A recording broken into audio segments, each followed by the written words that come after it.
नमस्कार, आपलं स्वागत आहे आयकॉन स्टील प्रस्तुत बिल्ड आयकॉन या उपक्रमामध्ये. आज आम्ही आलो विटा सांगली इथं आणि माझ्यासोबत आहेत young engineer Amit Suryavanshi sir, जे मागच्या काही वर्षांपासून या फील्डमध्ये अतिशय उत्तमरित्या काम करतायत. रेसिडेन्शियल प्रोजेक्ट्सवर स्पेशली ते काम करतायत. त्यामुळे त्यांचा आजपर्यंतचा हा प्रवास कसा होता, आलेले अनुभव कसे होते, या सगळ्याबद्दल आपण बिल्ड आयकॉन या प्लॅटफॉर्मवर त्यांच्याशी गप्पा मारणार आहोत. तर गप्पांना आपल्याला इथून सुरुवात करायची आहे, ते म्हणजे तुमचा शैक्षणिक प्रवास कसा होता? म्हणजे अगदी शाळेपासून, कॉलेजपासून या फील्डकडे कसं वळालात? त्याच्या मागे कोणाची प्रेरणा होती का? हा सगळा प्रवास आम्हाला ऐकायचा. माझं शिक्षण 1ली ते 10वी पर्यंत नेवरी गाव आहे. विटेपाशी नेवरी म्हणून गाव आहे. हं. तिथं सगळं झालं शिक्षण माझं 1ली ते 10वी पर्यंत. 10वी नंतर मी ITI केला, ड्रॉप्समन सिव्हिल कोर्स. हं. ड्रॉप्समन सिव्हिल कोर्स झालो पास आउटला 14-15ला. 14-15 नंतर मग 1-2 वर्ष जॉब केला विट्यातच. एका कंपनी जय भवानी कन्स्ट्रक्शन म्हणून नाव आहे त्या कंपनीचं, तिथं केला. परत 16ला डिप्लोमाला ॲडमिशन घेतलं विट्यात आदर्श इंजिनिअरिंग पॉलिटेक्निक आहे म्हणून तिथं. ते ॲडमिशन घेतलं आणि 18ला पासआउट झालो. हं. डायरेक्ट सेकंडरी ॲडमिशन घेतल्यामुळं. त्यानंतर 19 पासून चालू केला स्वतःचा कन्स्ट्रक्शनचा व्यवसाय. हां. हा जसा एक प्रवास आहे, तसा पुढचा प्रवास याच्यापेक्षा जास्त इंटरेस्टिंग असतो. हो. कारण की त्याच्यात मग जेव्हा तुमचं शिक्षण पूर्ण होतं आणि आपण पहिली साईट करतो, तेव्हा याचा एक स्ट्रगल वेगळा असतो. ती हो. साईट कधी मिळणार, कुणाच्या रेफरन्सनं मिळणार, ते करताना काही अडचणी, समस्या काही आल्यात का? या सगळ्याबद्दल ऐकायचं आहे तुमच्याकडून. 2018 मध्ये पासआउट झालो.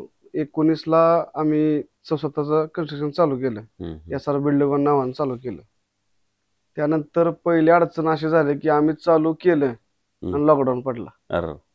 पहिली बरोबर. अडचण मोठी हीच. हं, हं, हं. त्यानंतर लॉकडाऊनमध्ये एका कामासाठी सुद्धा भरपूर त्रास घ्यावा लागला. हं, हं. अक्षरशः म्हणजे टावेल टोपीवर सुद्धा कामं केली ती पहिली 1-2. बापरे! स्टार्टिंगला काम मिळायसाठी हो, हो. अगदी पर्याय बरोबर, नव्हता. अगदी बरोबर. भरपूर वेळा मागं लागायचं. एका कामासाठी भरपूर वेळ घालवला. हं, हं, हं. 21 पासून लॉकडाऊन जसं निघालं तसं जी चांगली लिंक बसली, 1-2 हं. कामं चांगली केली. त्यानंतर आतापर्यंत तर भरपूर कामं चालू आहेत. आता काय अडचण नाही. स्ट्रगलची तेवढी 2-3 वर्ष गेली खराब. वाह! पण आता काय नाही प्रॉब्लेम. हा जसा एक प्रवास होता, त्याच्यानंतर आता जर आपण काही व्यावसायिक प्रवासाकडे हं. वळूया. त्याच्यामध्ये असं असतं की बऱ्याचदा या क्षेत्रामध्ये अकुशल कामगार यांचं हं. प्रमाण फार मोठं आहे. Unskilled labour. हां, बरोबर. आणि यांच्याबरोबर काम करणं बऱ्याचदा धोकादायक सुद्धा ठरू शकतं. हो, हो, तर हो. तुम्ही ती परिस्थिती कशी हाताळता साईटवर? आता सध्या म्हणजे काय झालं 2023 मध्ये माझ्याकडं बंगालच्या 1-2 टीमा होत्या सेंटरिंग करणाऱ्या. हं, हं. पण ते ठेकेदारच होते ते. हं. ठेकेदार होते तर त्यांच्या अडचणी काय व्हायच्या, की कामाचा लोड असला, की ते आपल्याकडे पैसे उचलणार, कामाला येणार नाहीत. ही भरपूर त्यांनी प्रॉब्लेम दिले. त्यामुळे 2023 पासून आम्ही स्वतःची सेंटरिंगची टीम केली. आपले बिहारचे एक 13-14 कामगार आहेत आपल्याकडं. सेंटरिंग स्वतःच केलं आणि गवंडी जे काम करतात, ते आपले बेळगावचे 1-2-3 टीम आहेत त्या. विजापूरची 1-2 टीम आहेत त्या. बाकीचं त्यामुळे अडचणीत त्या सेंटरिंगचंच महत्त्वाची जास्त अडचण होती. म्हणजे अनस्किल्ड लेबर होते तर होते. त्यामुळे पण प्रॉब्लेम यायचे आणि वेळेत कामं होत नव्हती. बरोबर. हां, वेळेत कामं होत नसल्यामुळे आहे ना, भरपूर प्रॉब्लेम यायचे. हं. हा जसा एक मुद्दा आहे, तसा पुढचा एक आणखीन एक महत्त्वाचा मुद्दा आहे, ते म्हणजे अ, या रेसिडेन्शियल मध्ये काम करताना तुम्हाला बऱ्याच कस्टमर असं म्हणत असेल, की आमचं बजेट थोडं कमी आहे. हो, हो. एवढ्याच बजेटमध्ये आता आम्हाला घर बसवून हो, द्या. हो. आणि अशा वेळेला इंजिनिअर म्हणून तुम्हाला तर एक दर्जा राखायचा असतो त्या हो, हो. प्रोजेक्टचा. तर अशा वेळेला बजेट आणि दर्जा या हं. दोन्हीचा समतोल मग तुम्ही कसा साधता? बजेट आणि त्यांचा समतोल साधायचा असला ना, त्याला एकच पर्याय काय, की आपण मटेरियल तर जी मेजर गोष्टी आहेत त्या, कुठल्या सिमेंट म्हणा, सळई म्हणा, हं, पुन्हा प्लंबिंगचे जे विषय आहेत का नाही, ते आपण प्रॉपर चांगलेच वापरतो. जे चांगल्याला पण तेच आणि साध्याला पण तेच. हं. बाकीच्या ज्या गोष्टी आहेत, समजा टाईल येऊ, ग्रॅनाइट येऊ, ते व्हायचं कसं महागातले 200-250 स्क्वेअर फीट वापरण्यापेक्षा ते 60-65 पर्यंत वापरायचे.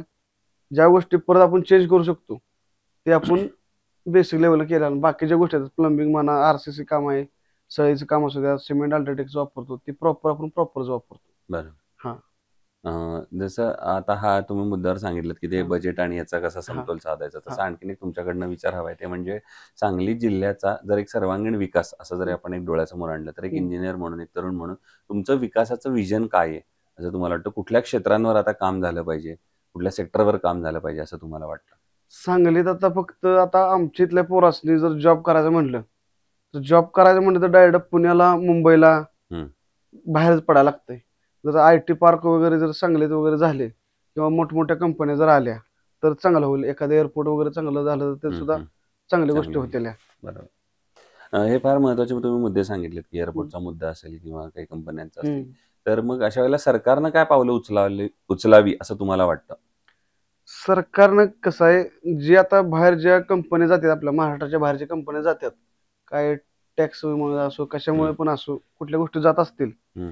तर थोडंसं त्या कंपन्यासनी इकडं वळवण्यासाठी काहीतरी प्रयत्न केला पाहिजे सरकारनं. बरोबर. जेणेकरून आपली ग्रामीण भागातली पोरं जे शिकलेली आहेत, ती चांगले शिकलेली आहेत, ती हं, हं. त्यासनी पुणे मुंबईला जायची वेळ येते किंवा बाहेर आउट ऑफ स्टेट पण जायला लागतं. बेंगलोर म्हणा, गुजरात म्हणा. ते आपल्या सांगलीत कन्व्हर्ट झालेलं कधी पण चांगलं होतील. चांगले. बरोबर आहे. हं. आत्तापर्यंत आता तुम्ही काम केल्यामध्ये हो. असा एखादा प्रोजेक्ट आहे का, की जो करताना काहीतरी अडचणी आल्या, समस्या आल्या आणि त्या आव्हानावर तुम्ही कशी मात केलीत?